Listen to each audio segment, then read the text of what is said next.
wasallam bwe yali ayogera ku swala n'obukulu bwayo yatugamba kyekigenda okusooka okutubuuzibwa mu maaso ga Allah. Okusookebwako ovudde mu nsi shahada alhamdulillah webadde ennungi. Oluvannyuma lwa shahada si swala? Naam. Kati ogwo gwe mulimu ogugenda okusooka okukola ki? Okubuuzibwa swala ye efaanana etya? Zonna wazisaala mu bujjuvu bwazo?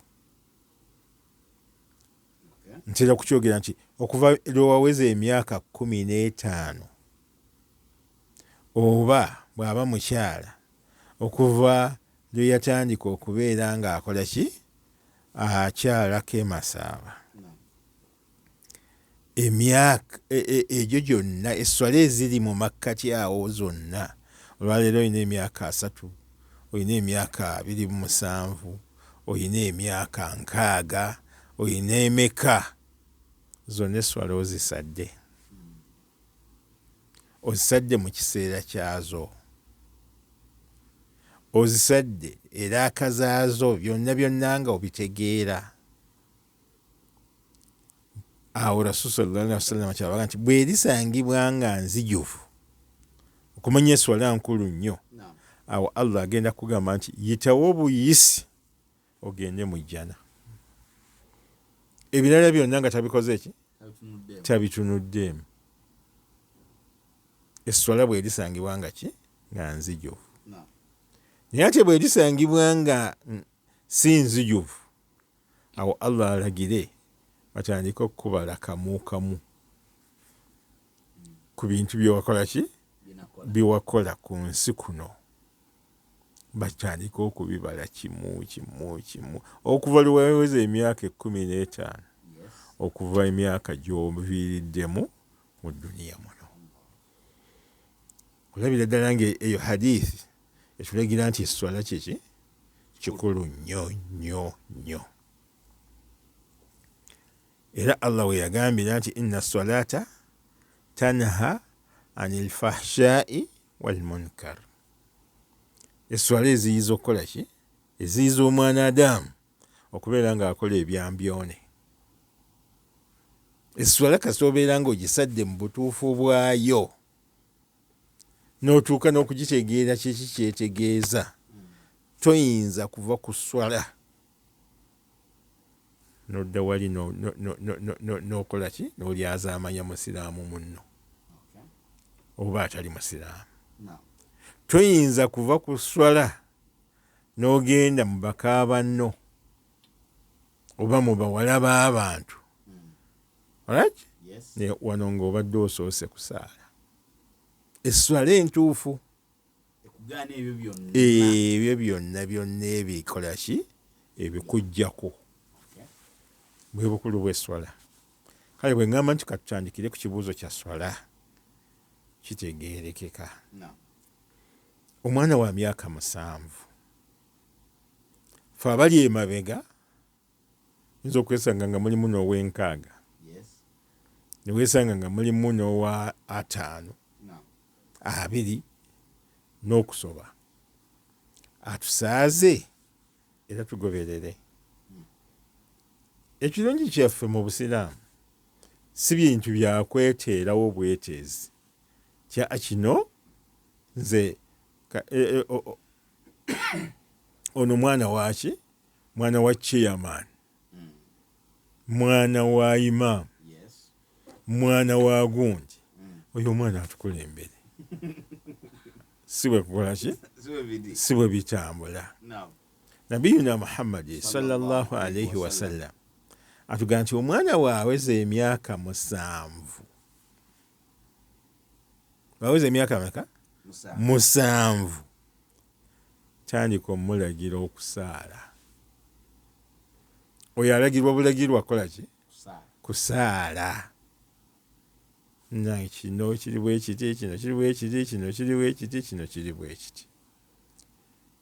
Era Rasul n'agamba nti bw'aweza emyaka 10 n'agaana okusaala, awo ne bwe kaba ka kibooko kajja eyo okamuyiseemu, kubanga awo ateekwa kubeera nga eri emabega yonna training gy'abadde akola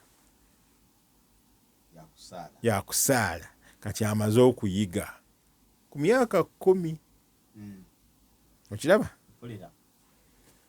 Kati ate era obusiraamu ne butugamba nti Allah okutandika okubala omwana Adamu nti kino kibi kino kirungi atandikira ku myaka almost 15.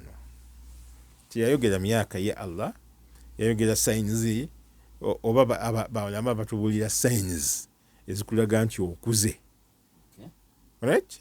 N'ofuuka omukulu. Kati awo wetwandikira okugamba nti ono abalibwako esswala. Okitegeera? Omwana wa myaka 7 swala eba tennaba mumubalibwako. Tennaba mukola ki? Kumubalibwako. N'olwekyo tuddayo eri mu hadiisi endala etulondera obwa imaamu. Ani alina okubeera imaamu? Aqra'ukum likitaabillah, abasinga okusoma ekitabo kyaki kya Allah. Asinga mumwe,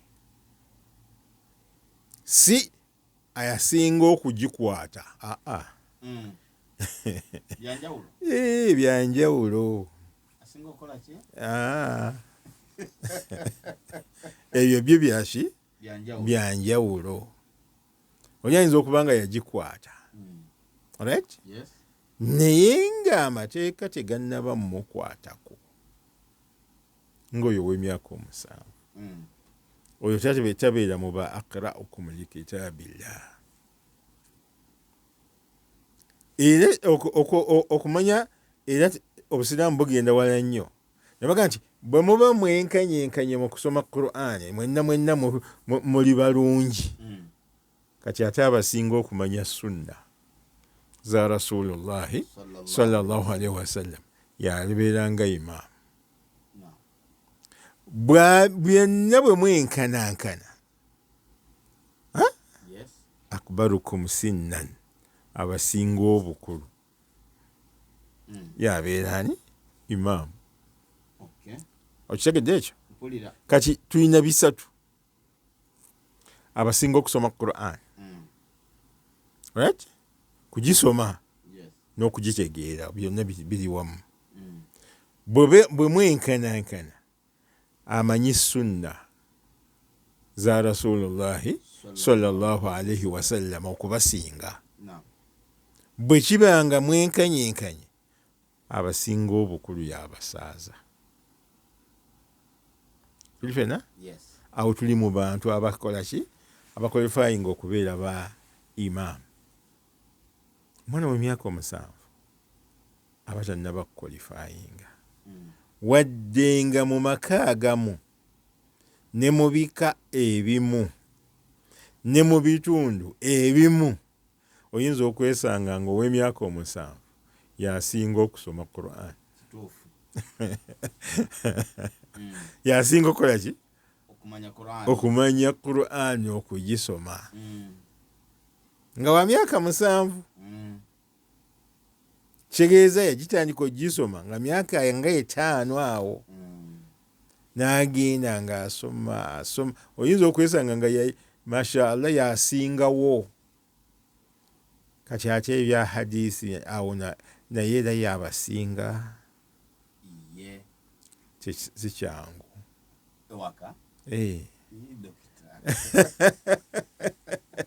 Ngambye mu maka agamu. Kwegamba ono w'emyaka 7 tuyinza omukozesa nga ddala tetuyinaawo another alternative. Naye bwe tuba nga tulina alternative endala, emyaka 7 tatukola ki? Tatukulembera. Era nyinza okugamba nti Seeke yava ku ki? Ku swala y'abantu n'asaala ye yali mutuufu. naye yandibadde akibannyonnyola engeri gyali nti seeka yandikinnyonnyodde abantu ne balema kuvaawo na mutima mubi kulowooza nti seeka abakoze eki abasosodde busosozi oba bwe yandikikoze oluvannyuma nga bamaze eswala yandibadde akisomesaako abantu nabo ne bakola ki ne bakitegeera kuba mwana wattu oyinza okwesanga mu bana abasalira emabega w'oyo omwana nga mulimu amanyi okusoma Quran Al-Fatiha agisoma bulungi n'ayongerako essuula ze zonna z'aba ayongeddeko n'asaaza ki esswala bulungi naye nga bwe ngambye ayinza okubeera mwana wa imaamu ayinza okubeera mwana wa chairman ayinza okubeera mwana wa mukulu ku kitundu ne bagamba nti kagwe tuba tukulembeza naye nga omuntu omukulu omuntu akulembera eswala era gwekakatako ateeka okubeera nga abalibwako ye yennyini ekigambo swala nga bw'aba tagisadde afuna omusango naye ow'emyaka 7 tafuna musango tafuna ki musango. Twali wano myaka gye9 plus